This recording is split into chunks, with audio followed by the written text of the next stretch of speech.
The $1.5 trillion secret, the ancient water that will run out sooner than you think. The pressure gauge twitches, then sinks. Out on a red plain, a century-old bore coughs air and stops. Cattle wait at an empty trough. A pump hums like it can will geology back to life. In the distance, a freight train rolls toward a port that depends on this well never failing. Here's where it gets interesting. The $1.5 trillion backbone of inland Australia runs on ancient water people kept calling renewable enough. The math never agreed. Buried in old surveys is a detail that rewrites the timeline to depletion and exposes who knew, who hoped, and who hedged while the pressure fell. Renewable enough. To understand the risk, start with what's at stake for real people. A family on a cattle station times showers to the night because that's when the bore still whispers. A clinic nurse checks the artesian header tank before checking patients. A feedlot manager looks at export orders and wonders if one slow bore can bring an abattoir to standstill. That's not abstract. It's food, freight, wages, and the quiet dread that there's no rain cloud to blame when pressure slips another notch. The lie wasn't shouted. It was baked into planning. Call the Great Artesian Basin renewable enough and treat the falling pressure as a manageable cost of progress. Safe yield became the shield, an idea that you can set a number and pump to it forever. But the number came from a patchwork of assumptions, coarse recharge estimates, sparse gauges, and models that smoothed over the rough edges of a continent-wide sandstone maze. Meanwhile, flow rates at key bores sagged. Springs that once ran hot and loud settled into silence. Economically, whole chains hang from this water. Beef and wool from stations strung across Queensland and South Australia. Gas and mining hubs in the Surat and Eromanga country that count on steady artesian head to keep their own water ledgers balanced. Dozens of inland towns where the clinic, school, and roadhouse rely on tanks fed by pressure, not pumps. When pressure drops, costs rise, diesel for lifts, drilling for deeper casings, trucking water when a bore turns to vapor. Margins thin. Debt grows teeth. A single failed bore doesn't just strand one paddock. It ripples to rail schedules, port shifts, export slots, and payrolls hundreds of kilometers away. Here's the action the maps don't show. A bore that used to free flow at 40 liters a second now wheezes at 5. A spring that supported a line of troughs collapses to a damp patch. The old-timers shrug, we always meant to cap that one, and then stare at a quote that would eat the year's profit. Governments roll out capping programs. Some properties see pressure rebound, others don't. The declines don't move like a tide. They spiderweb sub-basin by sub-basin, western here, eastern there, Surat like a quilt, each with its own head, its own wounds, its own lag. It isn't one tank, it's a mosaic leaking at the seams. What nobody knew at the time, or didn't want to measure closely, was how slow the recharge truly is. The raindrop that falls on an eastern escarpment can take centuries to millennia to become the water hissing out of a bore in the interior, and in some pathways, it's effectively fossil, up to 2 million years old. Calling that renewable made political sense. It did not make geologic sense. So safe yield drifted upward with optimism and budgets, while monitoring stayed patchy and data sat in silos. Private operators guarded logs. Agencies split along state lines. Everyone compared anecdotes and called them trends. Meanwhile, subsidies and sunk costs locked behavior in place. If your station's debt pencil out depends on a flow you inherited, you keep drilling, patching, and praying because the alternative is default. If a mine's license says it can dewater a seam and re-inject later, the immediate incentive is to get the ore, not to baby a confining layer you can't see. The policy hedged, but people bet their lives on the promise. This was the moment everything changed. Pressure maps started to show declines even in places where capping cut waste. Gains in some zones were outpaced by new withdrawals elsewhere. The ledger was moving the wrong way. A hidden asymmetry emerged, extraction clusters in areas with the weakest effective recharge. The result, local pressures fell faster than any basin-wide average suggested, and renewable enough turned into, not for this district, not at this rate. In the aftermath, the regulatory gap was obvious. Voluntary capping took years to penetrate legacy bores, and the most wasteful ones were often the hardest and costliest to fix. Licensing frameworks didn't fully account for cumulative impacts across stacked aquifers. A permit in one formation nudged pressures in another. The models said minimal, then field gauges said meaningful. And because the institutions were fractured across jurisdictions, responsibility diffused. Each office could say, "We're within our thresholds." The basin as a whole was. Here's where the human reactions cut through the jargon. A grazier sees a pressure gauge fall and calls the neighboring station, then the next, then the shire. You too. A water driller takes one last contract before retiring, and his son refuses to take over because every job is deeper, hotter, riskier. A town council votes to borrow for a pump upgrade they never budgeted for, and rates go up. Small frictions add up to a story about time. The past gave away pressure cheaply through free-flow bores. The present spends dearly to hold on to what's left. Impact, immediate, higher lift costs, intermittent supply, compromised springs, ripple effects, asset values shade down, finance terms harden, and insurance begins to price the risk of stranded water infrastructure. Long arc, if pressure crosses thresholds, flowing bores cease even with water still in the rock. That's when renewable enough is exposed as wishful. The decision to treat ancient water like an interest-bearing account didn't just run down the balance. It ran down the pressure that makes the account usable. While that was happening in boardrooms and budget papers, out on the red plain, the bore that coughed and died wasn't a metaphor. It was a message. Hope had outpaced physics. The human stake, lives on the bore. 3 days after the gauge fell, Lena rinsed dishes with a jug and a stopwatch. Showers were 8 minutes, now 4, now 2, always after dark, when the header tank recovered a little head. "We used to argue about who left the hose running," she said. "Now we argue about whether we can." Her youngest fell asleep to the tick of the pressure regulator, a sound that used to be background and had become a metronome for worry. On Wattle Creek Station, they'd planned their year around a spring that had never missed a season. One dawn, the troughs ran dry mid-muster. Horses blew foam, cattle clustered at the fence, eyes dull. They pumped from a turkey nest to buy hours, then watched the spring line shrink to a patch of wet sand. By evening, a chopper counted stragglers. By morning, the bank called about an overdraft. The numbers didn't care that the water had always been there before.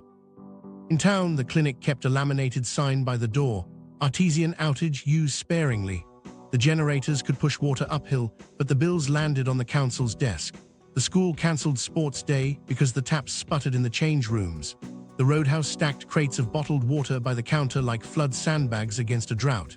You could chart the week by deliveries, fuel, meat, then water, if the highway stayed open and the bore's motor didn't jam. Meanwhile, a feedlot manager stared at a spreadsheet and a weather app.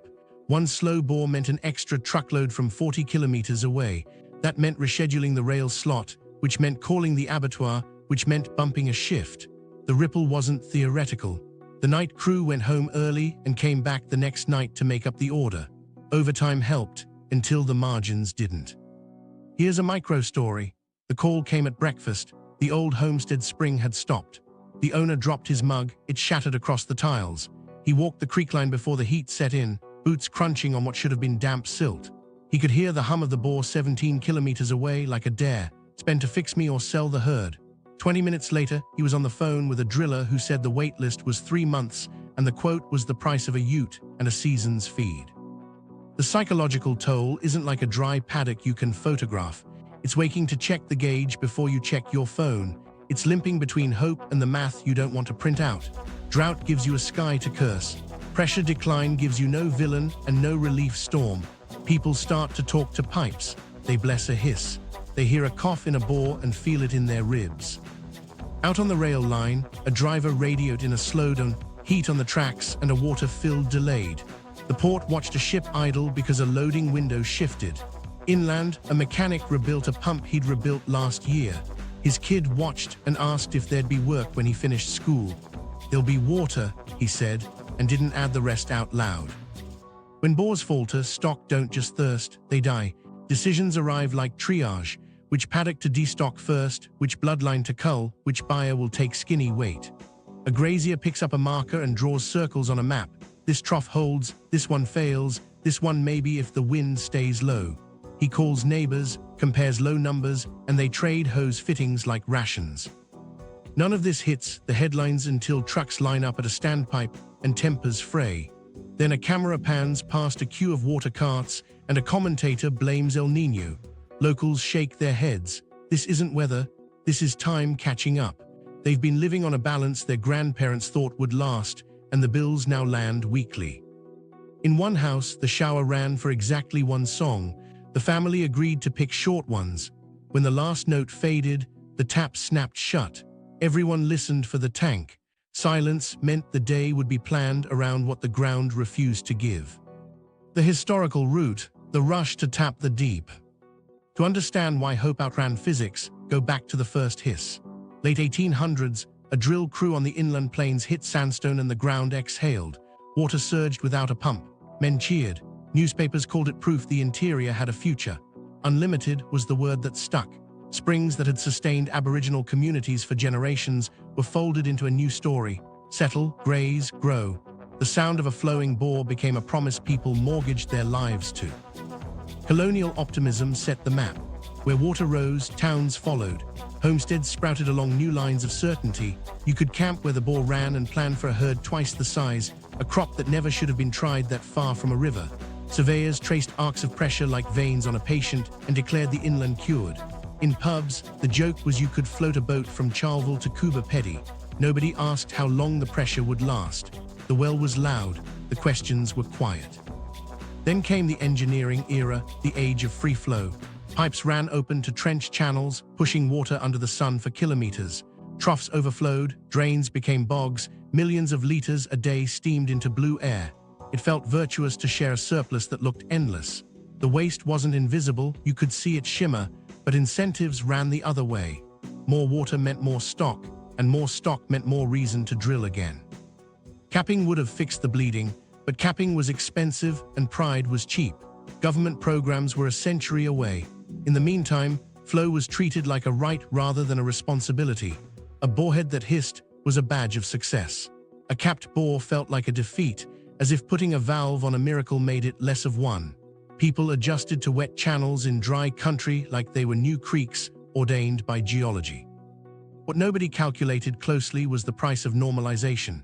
Every day the channels shimmered, aquifer pressure slipped a fraction, springs further down gradient thinned. Some stopped singing altogether. Old people noticed and told younger ones the water wasn't like it used to be. The reply was a nod and a shrug. There was always another hole to sink. A few government geologists warned in reports that didn't change budgets.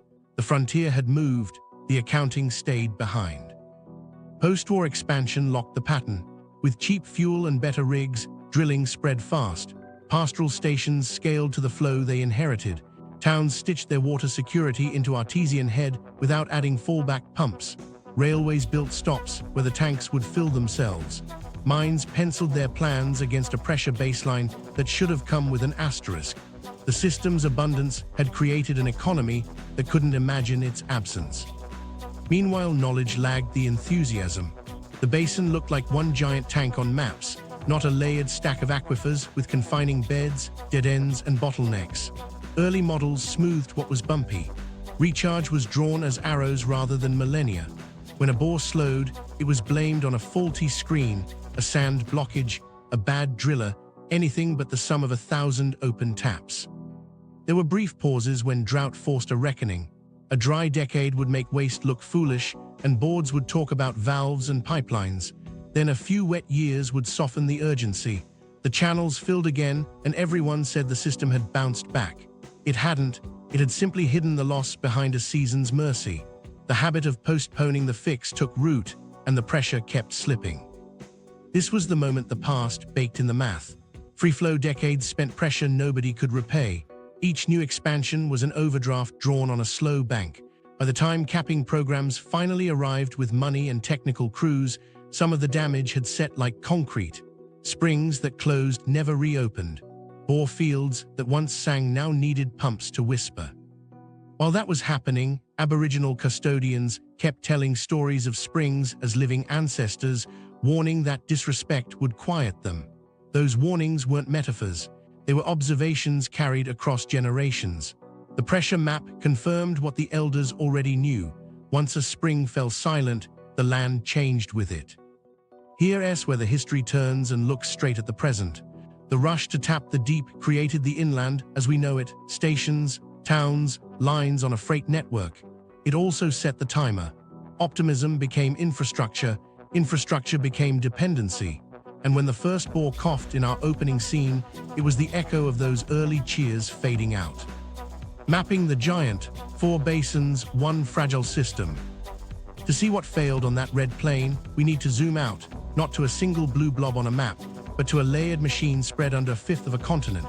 Think of the Great Artesian Basin as stacked sandstone highways with toll gates you can't see. Between them, siltstone and mudstone that seal, slow, and sometimes leak.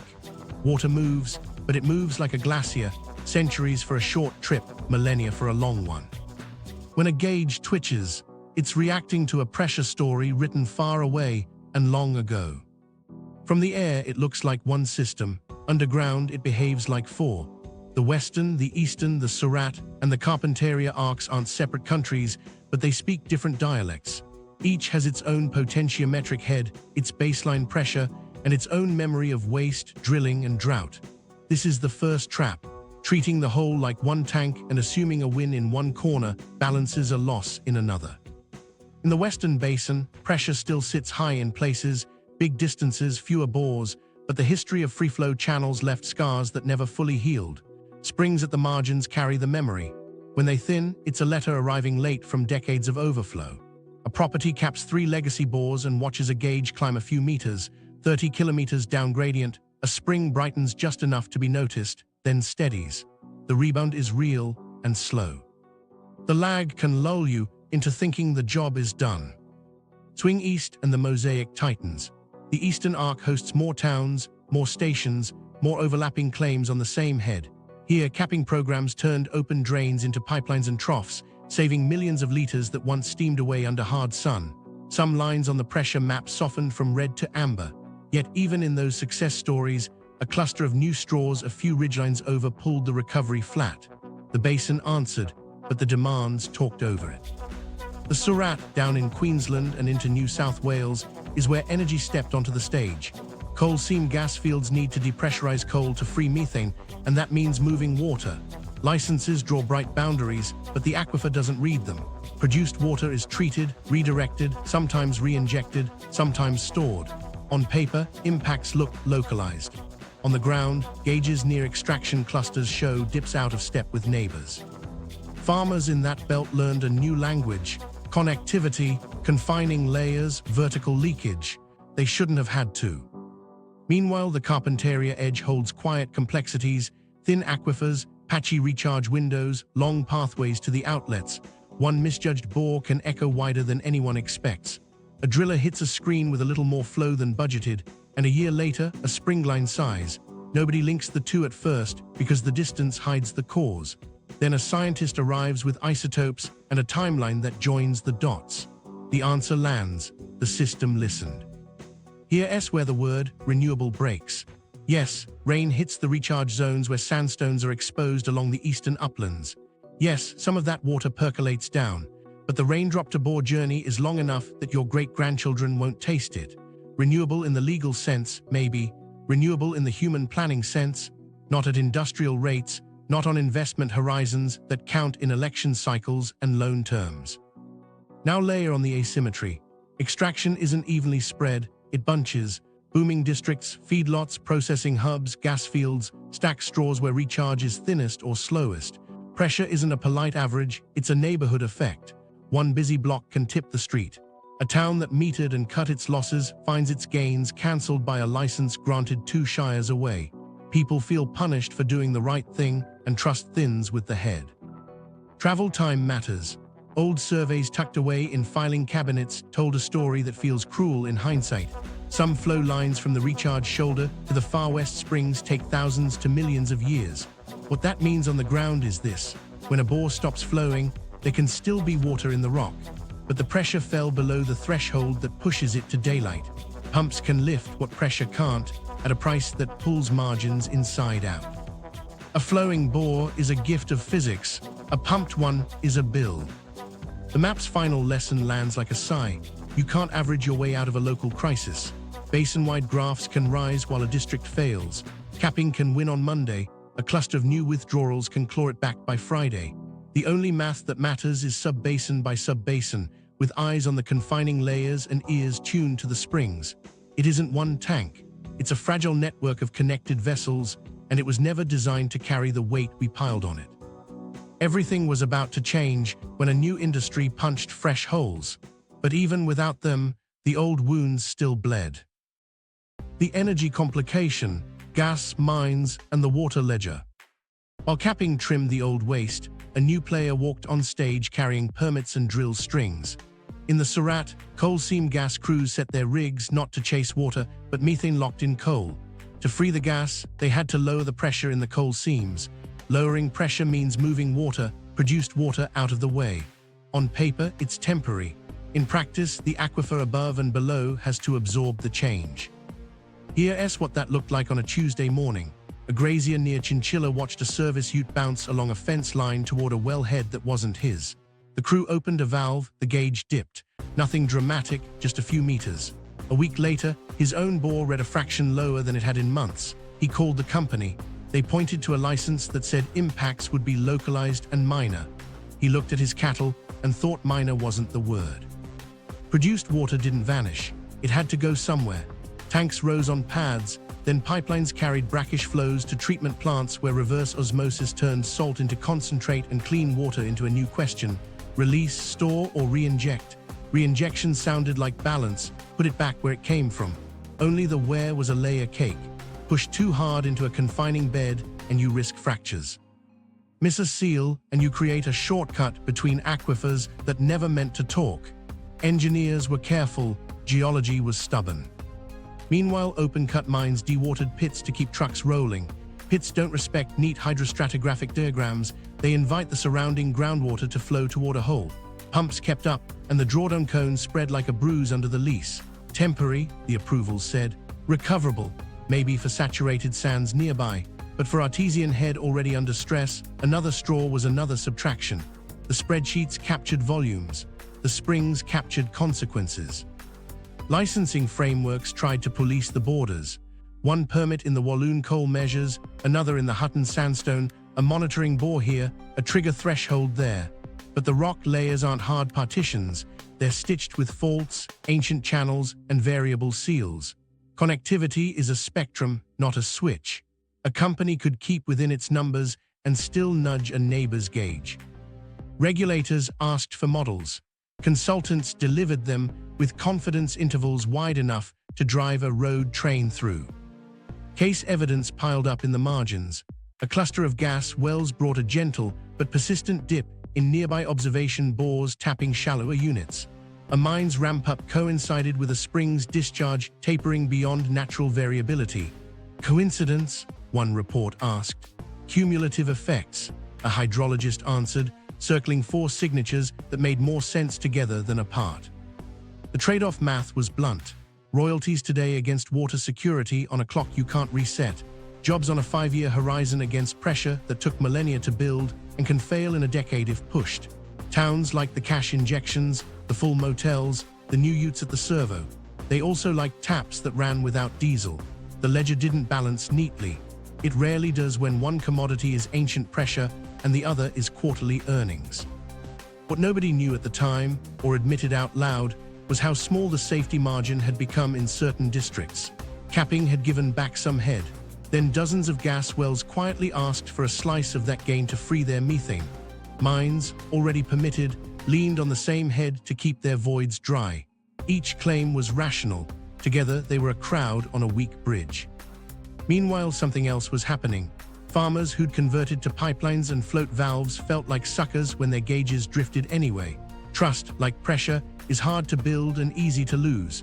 Community meetings turned tense. Company reps pointed to dashboards and thresholds. Locals held up dog-eared logs showing the day the bore stopped singing.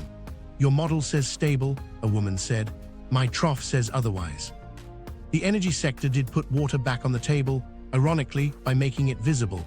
Produced water volumes, salinity profiles, storage risks, all forced into the open.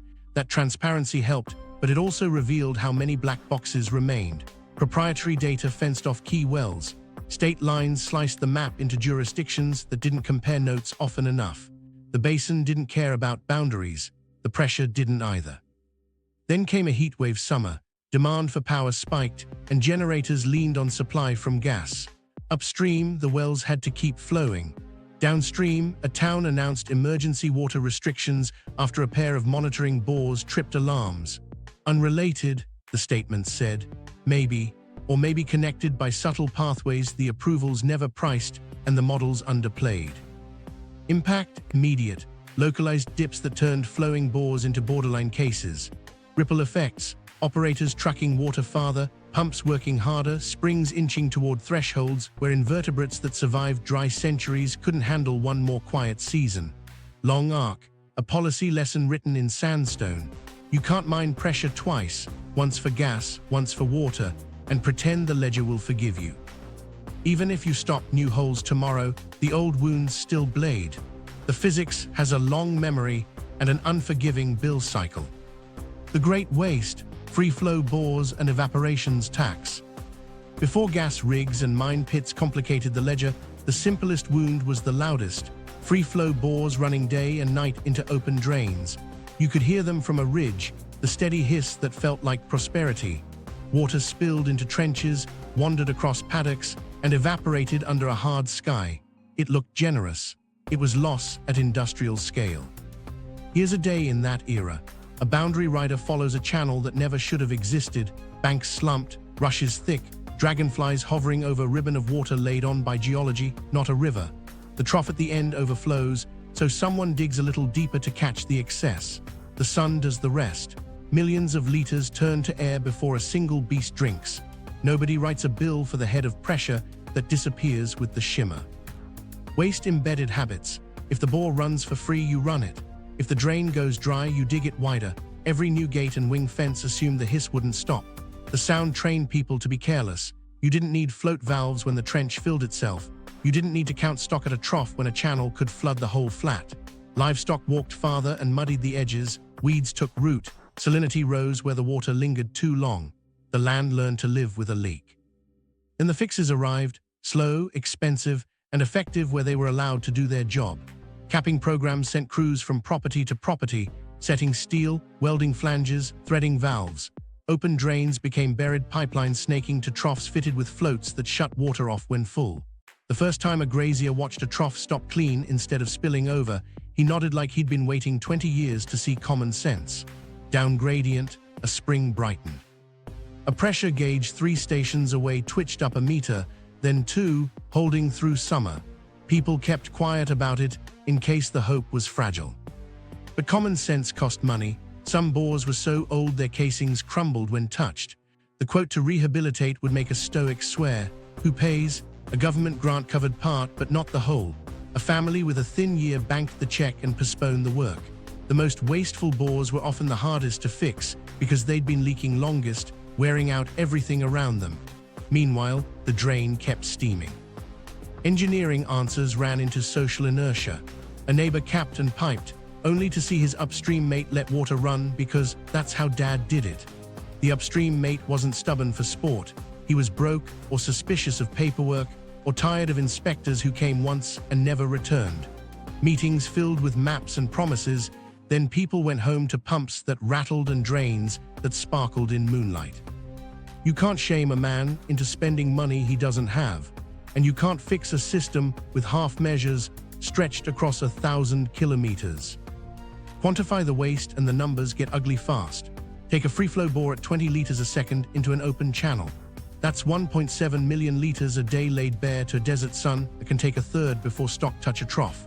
Multiply by months, years, decades, and translate into calves that didn't make sail weight, diesel burned to truck water when the channel slumped, springs that went quiet because head leaked off upstream. Put dollars on it, and you see balance sheets sag. Put lives on it, and you see choices turn cruel. Still, the capping stories matter. In districts where capping went all in, no half measures, no grandfathered losses, pressure stabilized. Springs that had dwindled to a whisper found a voice. People stopped fighting mud and started managing valves. The land healed in ways that felt like a memory returning.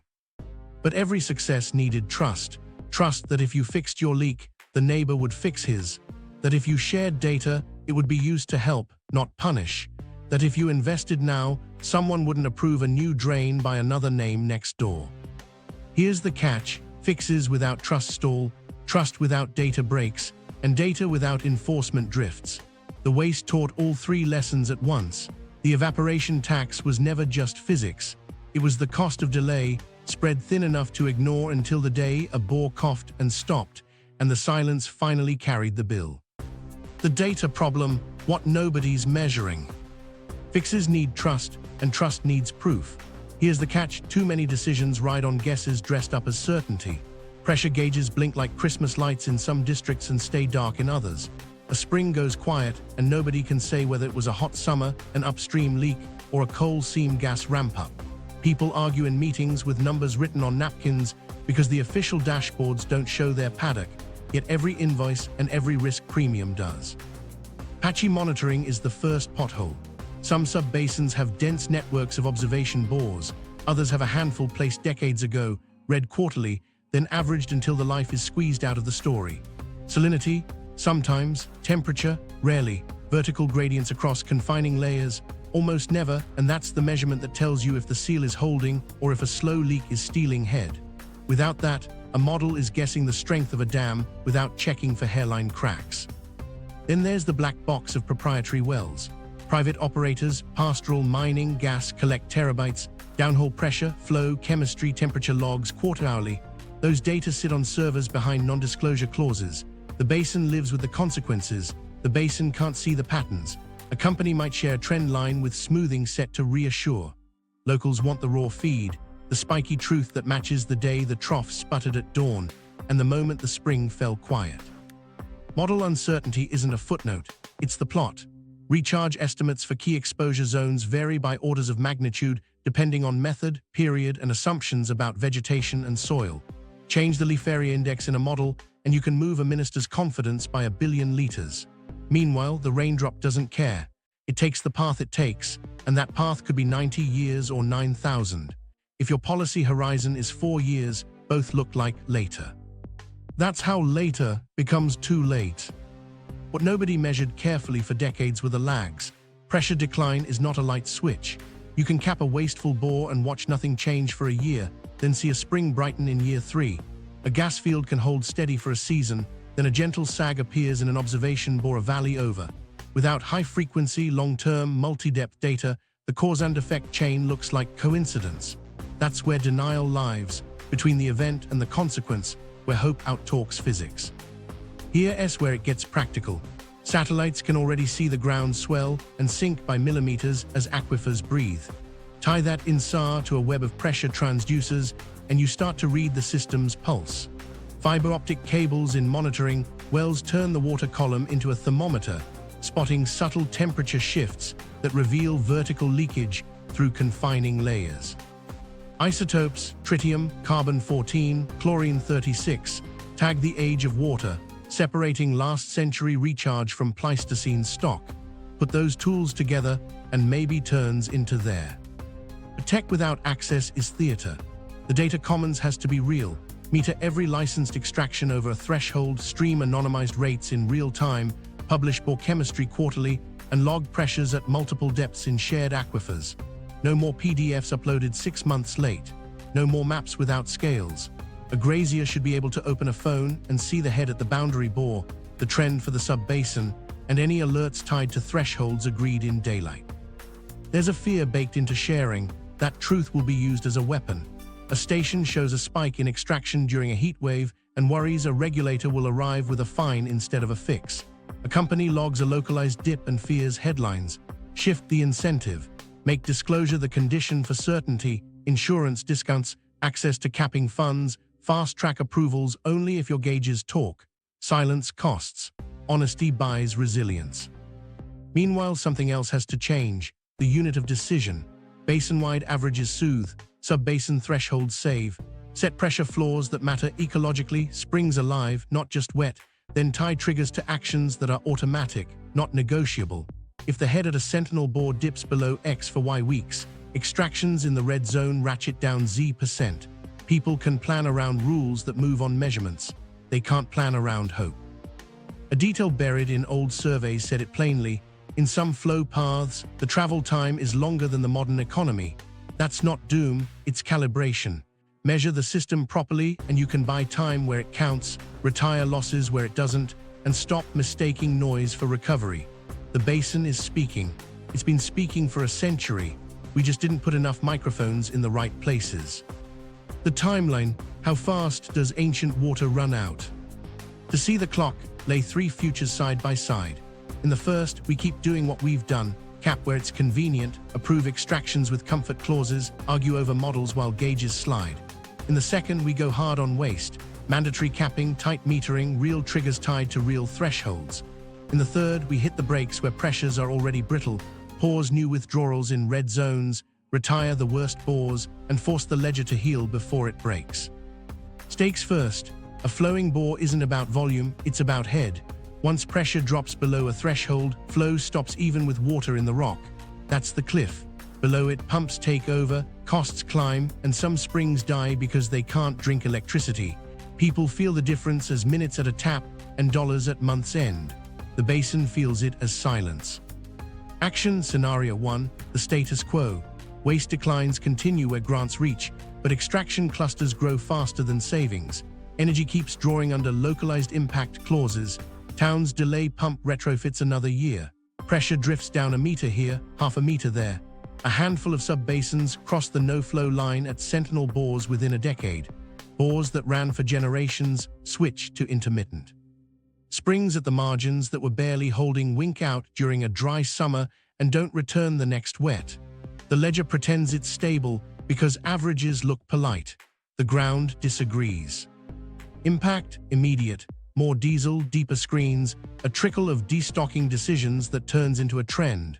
Ripple effects. Banks start asking for pressure histories with loan applications. Insurers add a water risk rider. A meatworks misses 3 loading windows in a quarter and quietly cuts a shift. The status quo buys time on paper and sells it in the paddock.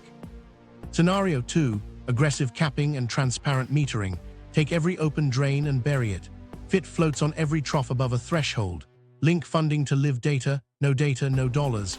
Within 2 to 4 years, sub-basin pressure lines flatten in districts that used to leak like sieves. Springs brighten where connectivity favors quick wins. A grazier watches a gauge rise a meter and finally believes the program. Trust returns in patches. The gains aren't dramatic, but they're real enough to notice in a season's planning instead of in a decade's hindsight. Impact immediate. Less waste, better stock condition in summer because troughs hold. Ripple effects. Lenders reward properties with verifiable head stability. Councils defer expensive pump upgrades. Kids hear bores hiss again after rain and think it's normal. The timeline to crisis stretches, 5 years bought in some places, 10 in others, because the system stops bleeding into the sky. Scenario 3, extraction moratoriums in red zones and staged retirements. This is the hard one. Regulators set pressure floors for ecologically critical springs and mandate step-downs when gauges hit triggers. New large withdrawals pause where the floors are threatened. Old, high-loss bores get compulsory rehabilitation with buyouts where fixing is absurd. Energy fields adopt tighter drawdown caps and independent audits that bite. The first year is noisy, meetings, headlines, lawyers, but then the physics answers. In the worst-hit districts, declines stop. In a few, head rises a meter or 2 over 5 years. Springs that were counted out get a second chance. Impact immediate. Some projects shelved, some stations compensated for water left in the ground. Ripple effects. Export brands lean into water-secure premiums. Producers who adapted early gain margin. Political heat cools as gauges stabilize. The timeline stretches further, enough to move from emergency to management, enough to plan without gambling. Here's the twist. Even with the best-case mix, there are thresholds you can't recross on human schedules. A spring that lost its pressure regime for long enough might not restart the community it sustained. An aquifer compacted from chronic drawdown doesn't bounce back like a spring mattress. The clock is not just about years to empty, it's about months to unusable. So who blinks first when pressures keep sliding? Towns with pumps can hang on longer than stations that rely on flow. Mines can pay to lift, at least for a while, because ore sells. Gas fields live and die by pressure management. They blink when caps bite. Stations blink when diesel invoices stack next to skinny cattle and the bank stops believing the plan. In status quo, stations go first. In aggressive capping, towns breathe easier. In moratorium belts, the sequence flips. The hardest-hit districts stabilize and marginal projects blink instead. Meanwhile, money starts pricing the timeline. An insurer models a 20% chance a district crosses a flow threshold within 5 years and hikes premiums. A bank builds pressure floors into covenants. A pension fund shifts out of companies with opaque water ledgers. Capital is blunt but fast. It reacts to trends before ministers admit them. That speed can save or strand, depending on what the gauges say. What nobody accounted for in the old, renewable enough story was the latency between action and effect. You can do the right thing today and not see a change for seasons. That delay kills political will if you let it. It also hides progress. The fix is to build the delay into the deal, commit to thresholds measured at the right places, and hold the line while the rock answers. The basin is slow, your policy can't be fickle. Lay the 3 futures on the table and the dates sharpen. Status quo, local crises in under 10 years for the hottest districts, spreading outward. Aggressive capping, 5 to 10 years bought where waste dominated the loss. Moratorium belts plus capping, a decade or more of stability in red zones, enough to retool economies before physics forces decisions. The ancient water isn't running out tomorrow. The pressure that makes it usable can. That's the real timeline, and it's shorter than most plans on paper. The fix is expensive, unpopular, necessary. There's a path through this, but it doesn't come cheap or quiet. Start with the loudest fix, mandatory capping everywhere it counts, not the flyer on a notice board. A binding rule tied to the money that matters, export permits. If you ship beef, wool, gas, or ore out of the basin, a levy on those loads funds a capping blitz, and proof of capped bores becomes part of your license to trade. The invoice lands where the benefits flow. Crews roll property to property with parts on the truck and authority in the paperwork. A leaking bore becomes a deadline, not a debate. Stakes, this buys head back fastest. It turns waste no one owns into responsibility everyone shares. Action looks like welders at dawn, trenches laying poly, floats clicking shut. Impact shows up 2 summers later, troughs that stay full at noon, gauges that don't sag after a hot week, springs that hold through a dry spell. People grumble about cost, then their diesel bills shrink. Metering is next, the fix that scares liars and reassures everyone else. Real-time meters on every licensed extraction above a threshold, feeding a public dashboard with anonymized rates, sub-basin totals, and pressure at sentinel bores. Not a PDF 6 months late. A live feed a grazier can check between jobs. Tie it to carrots and sticks. Insurance discounts for verified data, access to capping grants only if your meters talk, extraction cuts that trigger automatically when head drops below floors.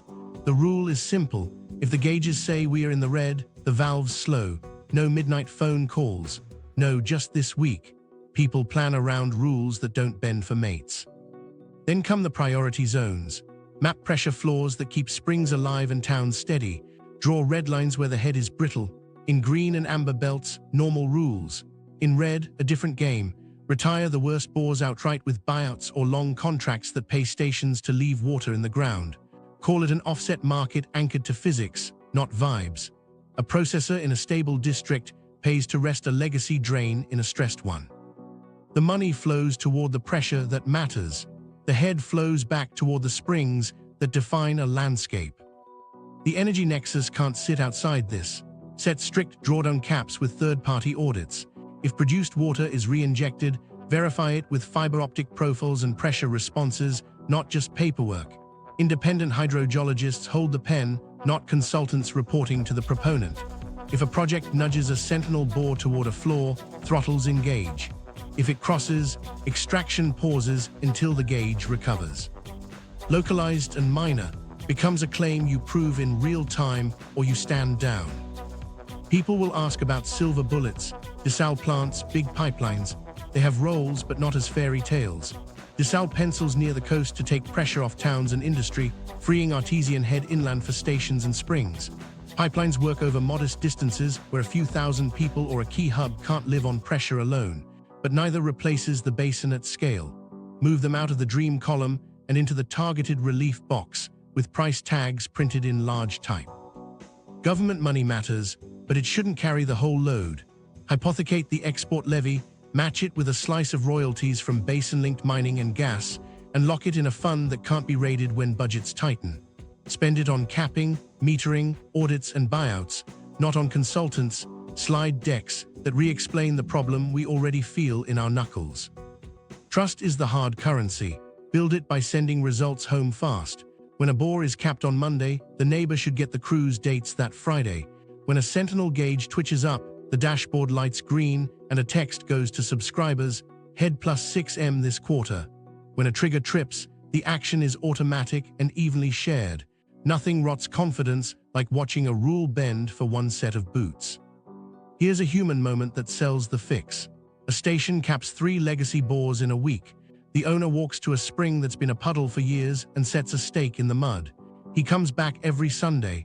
6 months later, the wet circle reaches the stake. It's not dramatic. It's proof strong enough to carry into a town hall. He points, says, "That's my levy at work," and the room stops looking at their shoes. There'll be losers, high water users in red zones, marginal stations that can't carry diesel lifts, some mines that can't meet caps without rewriting plans. Name that openly and compensate with pathways that end in dignity, not shame. There'll be winners too, towns with stabilized supply, producers who run tight and sell into water-secure markets at a premium. Indigenous co-management should sit at the center, because the springs they guard are the basin's heartbeat, and the cultural law that protects them aligns with the physics. What nobody wants to say out loud is simple. The fixes hurt less than the failure. A levy you can budget beats a dry bore you can't. A paused approval beats a broken spring you can't restart. This is the bill for a century of calling ancient water renewable enough. Pay it with intent now, or pay more randomly for years. The choice isn't between pain and comfort. It's between planned pain and pointless loss, and audiences know it when they see the gauges. Winners and losers, the political economy of water. Change doesn't move on data alone. It moves when someone stands to gain and when someone can't afford to lose.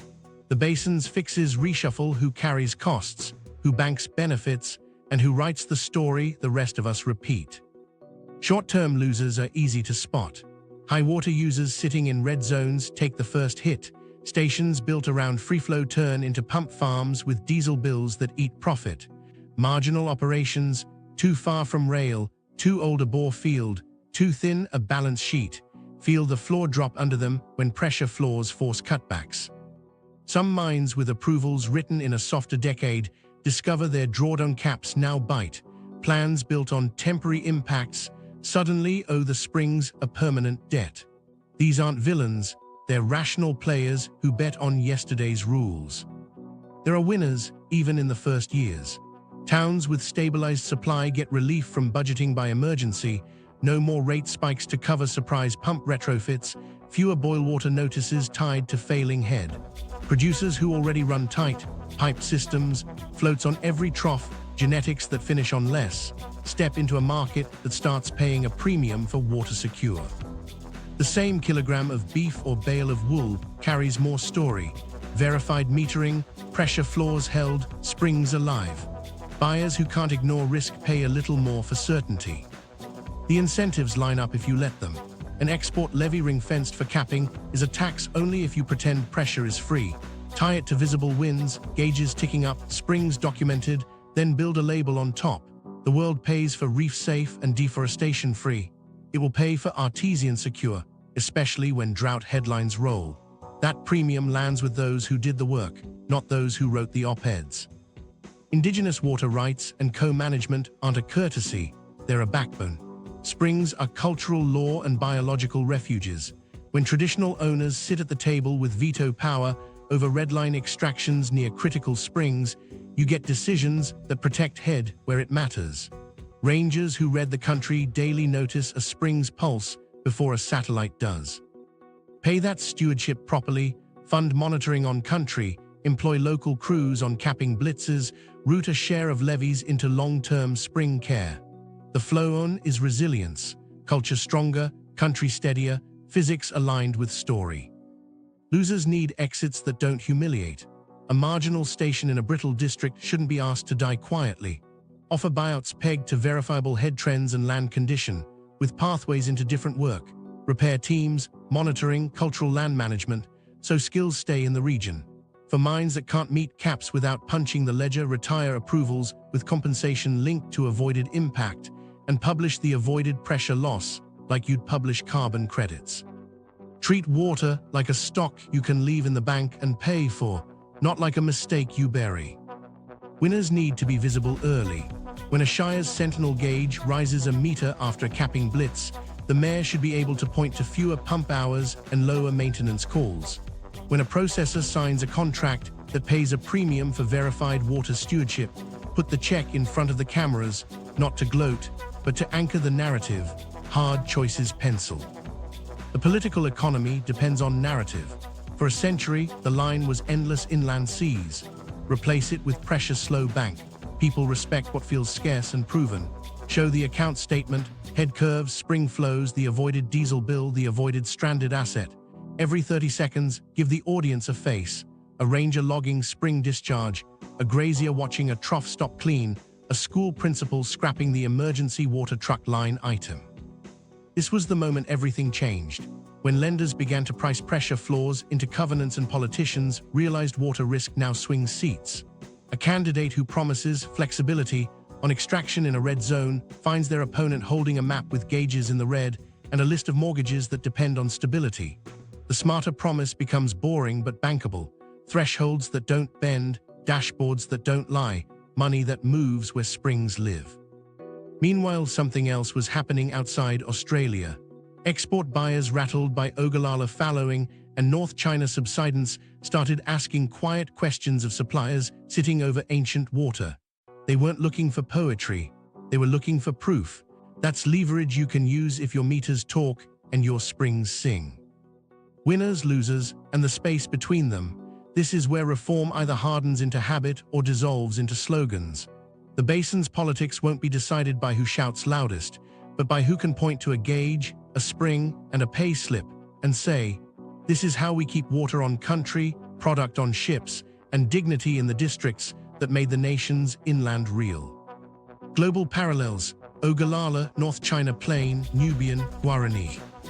While that argument played out in Australia, the same story was writing itself in other basins, each a mirror, each a warning or a roadmap. From their perspective on the high plains, farmers over the Ogallala didn't talk about pressure, they talked about feet. Every winter, state crews dropped steel tapes into wells and read new numbers that kept sliding down. In counties from Texas through Kansas, the decline passed 60% in places. On paper, there was still water. In fields, center pivots stalled. Corn turned risky. Fields went fallow, first in patches, then in counties, until satellite maps shaded millions of acres from green to brown. Elevators built for grain volumes that once felt guaranteed now stood quiet on hot afternoons.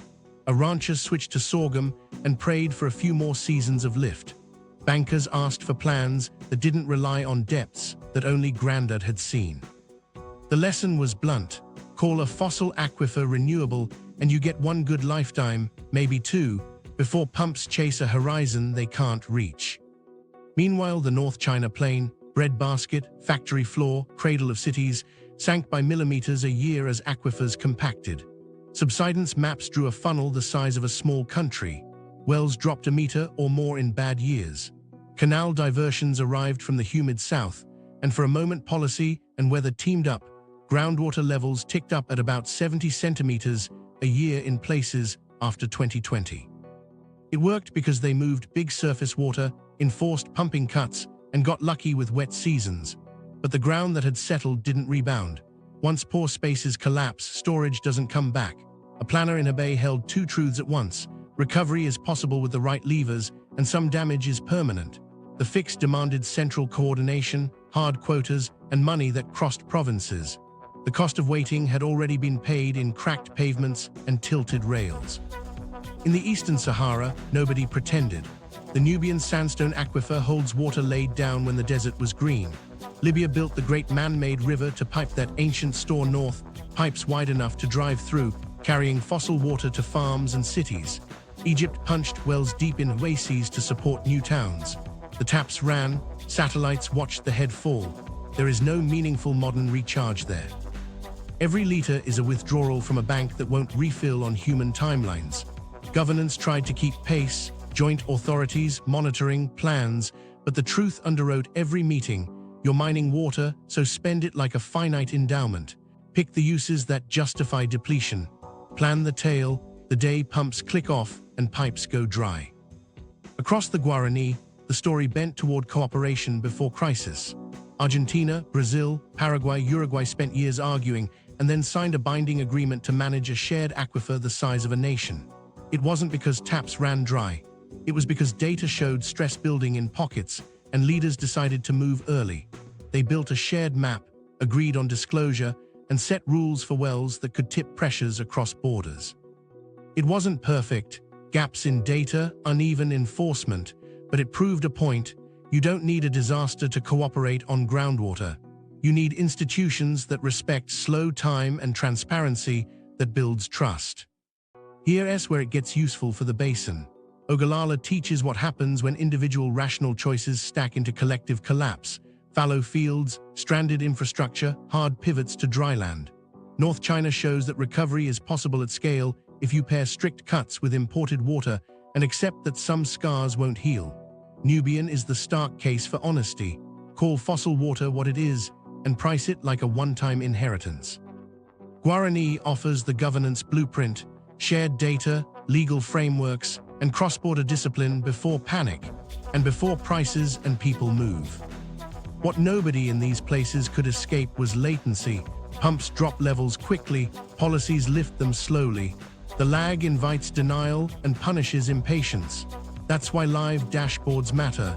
That's why automatic triggers beat speeches. And that's why markets follow gauges. Lenders in Kansas priced depletion into land values. Chinese regulators priced pumping into factory permits. Libyan planners priced depletion into pipeline maintenance. Guarani states priced certainty into investment zones. Meanwhile, buyers watching food supply risk shifted their questions. A feedlot over Ogallala started fielding audits about water security. A flour mill sourcing wheat from Hebei asked for groundwater histories. Those same buyers will look at Australian exports and ask the same thing. Are the bores that feed this product stable, metered, and governed? A premium follows a yes. A discount stalks a maybe. The parallels aren't abstract. They're a set of choices already made elsewhere. Wait, and you get fallow maps and subsidence funnels. Move, and you buy time at a price people can plan for. In every case, the physics held the pen. Policy decided whether the story ended as an obituary or a manual. The drought reveal, when weather pulls the curtain. The summer the sky closed, everyone reached for old explanations. El Niño, the hot wind, bad luck.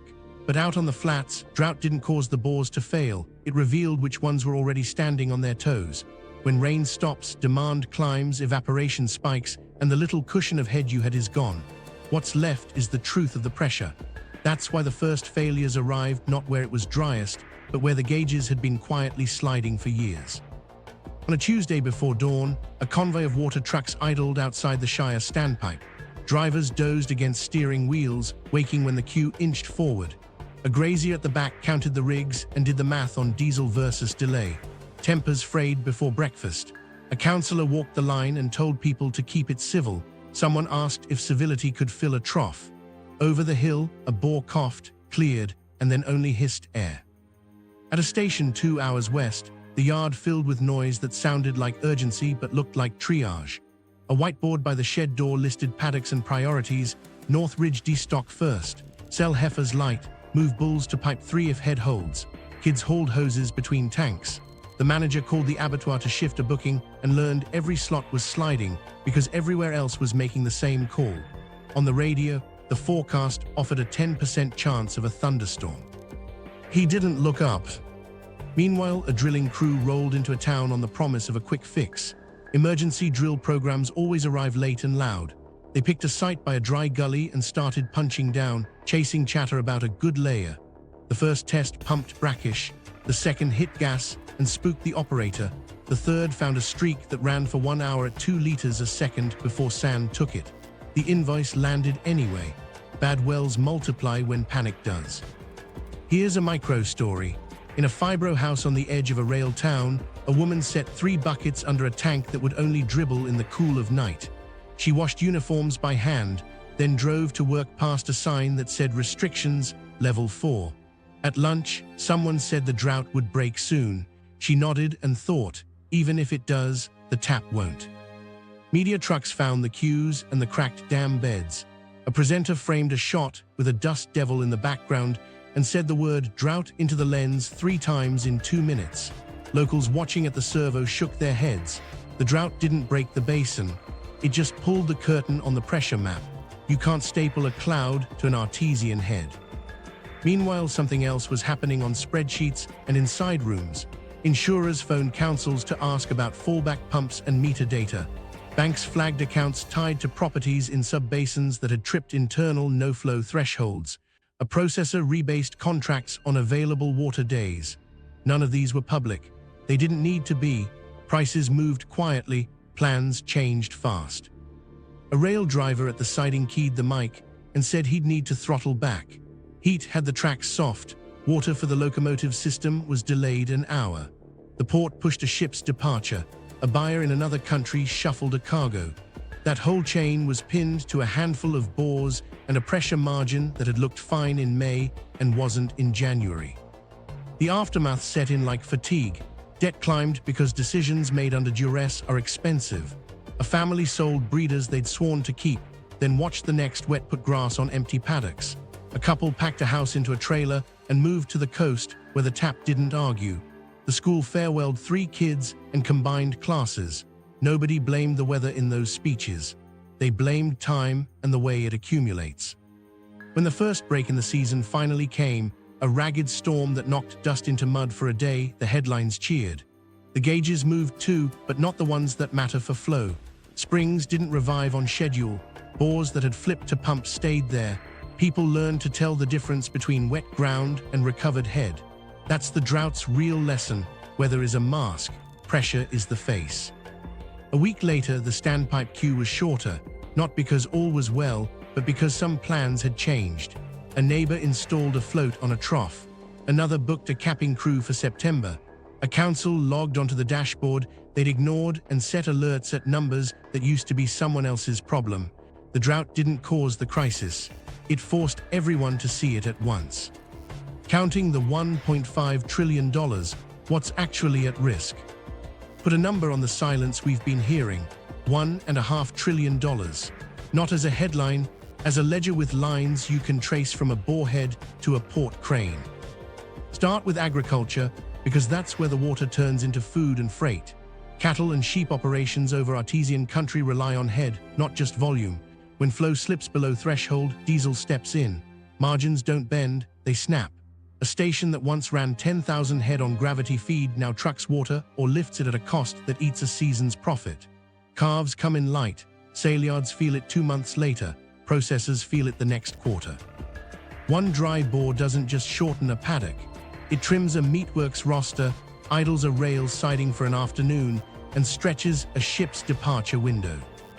Grain and fodder don't drink artesian water the way cattle do, but the chain still knots around head. Feedlots cluster where supply is stable, lose pressure, and those lots thin, pulling demand from growers who thought they'd found a steady buyer for sorghum or hay.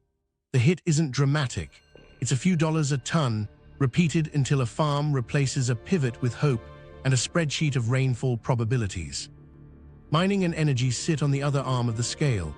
They don't make their money from water, but they can't make their money without it. Ore processing, dust suppression, camp life, each needs reliability. A mine that must throttle pumps because a sentinel gauge tripped costs more per ton.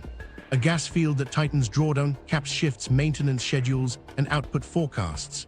Royalties fall in decimals that look harmless on a minister's brief and heavy in a shire that leans on them. Towns 120 plus linked to artesian systems turn head into routine. Clinics don't cancel surgeries because a bore drifted. Schools don't tell kids to bring buckets. But when pressure wavers, councils pull forward capital, new pumps, extra tanks, backup chlorination. Rates creep, then jump. If the fix slips, people move. The loss isn't counted at the standpipe. It shows up in a main street with fewer lights on after dark. Freight ties it together. Trains run on time when yards run on water. Livestock transporters, washdown facilities, cold storage, all assume a tap that doesn't argue. A broken sequence, 2 hours lost here, a day there, multiplies into missed slots at ports that don't wait. Exporters pay penalties. A buyer remembers. Here's the multiplier nobody sees until it hurts. Input-output ripples. $1 not earned on a station is $1 not spent at the mechanic, the ag supply store, the pub that hosts the shearers twice a year. Strip a few percent from a district's water certainty and watch the business failure rate climb unevenly. The careful, efficient operators survive. The average ones look suddenly marginal. Banks aren't sentimental. Loan renewals lean on pressure histories. Property values detach from rainfall isoheights and reattach to head curves. A place can look green and be worth less because the rock beneath it is tired. Stranded assets don't send postcards. They just sit on balance sheets and glare. A feedlot built for a decade of growth turns into a monument to yesterday's rules if the sub-basin crosses a flaw. A pipeline strung across country on assumptions that no longer hold becomes a liability with maintenance costs and no story to justify them. Even bores themselves, capital, casing, screens, end up stranded when the head falls below their design. You can deepen a screen only so far. Then you deepen your overdraft. National security hides in the plumbing. Inland airbases, rail refueling, remote communications hubs, quiet, critical, dependent on steady water. In a heat wave and a bushfire week, a command center doesn't want to hear that a bore is sulking. Redundancy plans that were theoretical get real costs when artesian reliability slides from always to usually. The price isn't only dollars, it's options you lose at the wrong hour. Opportunity cost is the shadow total. Capital skittish about water risk doesn't vanish, it redeploys. A processor picks a coastal site and drags jobs with it. A pastoral investment fund chooses another basin with better dashboards and fewer surprises. Conversely, reform is a magnet. Prove your meters talk, your springs hold, your thresholds bite, and patient money arrives. Water secure becomes a label you can't fake and a premium you can bank. So how does $1.5 trillion assemble? Agriculture that bends around water certainty. Mining and energy priced for reliable head. Town infrastructure that isn't built twice. Freight chains that don't waste days. Property values that reflect security, not nostalgia. National systems that keep their redundancy cheap. And then the multipliers, jobs that stay, skills that don't leave, schools that don't combine classes, clinics that keep surgeons. There's one more layer, culture. Springs that our ancestors carry value that doesn't fit a spreadsheet and still moves budgets when a community demands respect. Protecting them aligns physics with meaning. Ignore them and you buy conflict that makes every project cost more. What nobody admits when they quote the big number is that the bill won't arrive in one envelope. It will creep in on fuel receipts, rate notices, soft quarters, discounted sales, and auction results that make a crowd go quiet. The risk is real because the dependence is real, which is why the line between loss and investment is thin and clear. Pay now for pressure or pay later for departures. Who knew, who hesitated? Accountability without villains. They didn't keep a secret in a vault. They filed it in journals and inboxes and meeting minutes nobody replayed when the weather was kind. In the 199s, hydrogeologists were already mapping pressure declines and warning about safe yield built on assumptions the rock would not honor. A CSIRO report landed with careful caveats. A minister's office shaved the edges into a talking point. Manageable with efficiency. It sounded reasonable. It also pushed the reckoning past the next election. Scientists kept speaking a slow language that didn't trend. Potentiometric surfaces, confining layers, travel time asymmetry. They sent graphs with gentle slopes that meant danger precisely because they were gentle. One wrote, springs at risk under current practices. The line was highlighted in a briefing, then lost under a budget cut that shelved monitoring bores for another year. Nobody threw it away maliciously. They just had piles of urgencies that shouted louder. Agencies were split by borders the Aquifer ignored. Queensland ran one program, New South Wales ran another, South Australia and the Northern Territory stitched their own fabric. Good people worked hard, but the seams leaked. A pressure dip that straddled a line belonged to everyone and no one. Meetings agreed to harmonize. Staff rotated. Files moved to archives. The basin didn't pause while memos changed letterheads. Industry asked for flexibility. A gas consortium promised localized impacts with offsets. A mine delivered a model that balanced in the 5th decimal place. Lobbyists didn't have to be villains to be effective. All they needed was the argument that certainty kills investment and uncertainty can be managed later. Let us prove we can do it safely, they said. Proving meant drilling. Drilling meant time. Time meant more headgone than anyone intended. Farmers weren't cartoon overusers either. Most were leveraged, operating on seasons, learning new tech as fast as bank accounts allowed. If your granddad's bore ran for free, your dad built paddocks around that truth. If grants arrived in a dry year, you patched the worst leaks and prayed for rain. A family staring at a quote to rehabilitate a century-old bore wasn't choosing to waste. They were choosing to survive. We'll fix it next year, they said, and meant it. Politicians lived on short clocks. A 4-year term encourages ribbon cuttings, not pressure floors. A minister who says no to a project in a marginal seat needs covered data, allies, money for transitions. Without all three, the safer choice is a review announced with empathy and parked with care. Reviews became shelves, shelves became dust. Meanwhile, gauges slid. What nobody accounted for were incentives that ran backward. A capping program paid for capital, but not for meter transparency. A royalty stream flowed on schedule, Spring Health didn't. Councils got heat for rate rises linked to pump upgrades, but little credit for avoiding a standpipe Q2 summers out. The system rewarded visible action and tolerated invisible loss. There were exceptions. A regional manager pushed through a cluster of sentinel bores and insisted on multi-depth logs. A traditional owner council blocked a risky approval near a spring complex, citing story and science in the same breath. A processor offered a premium for verified water stewardship and forced suppliers to install meters that talked. These didn't fix the basin. They proved it could be governed at the speed of reality instead of rhetoric. Accountability here isn't a courtroom drama, it's an audit of choices made under fog. Scientists could have spoken plainer sooner.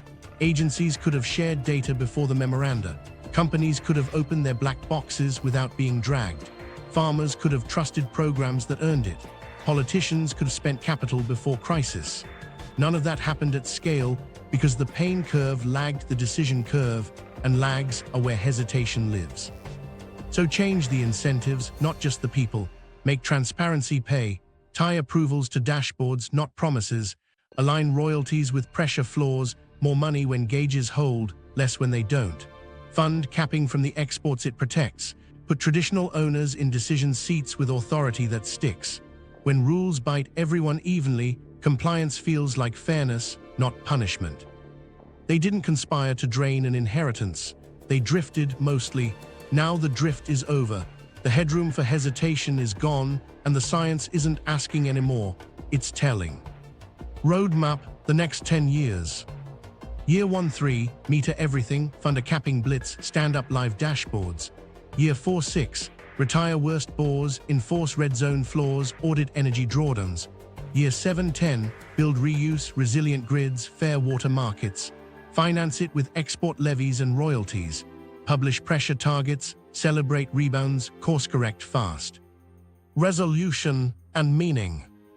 Ancient water taught a modern country to respect slow time and measurable truth. If you want the deeper history of aquifers, steering empires and collapses, watch next. Subscribe to GeoQuest for more true geography, the stories money and maps try to hide.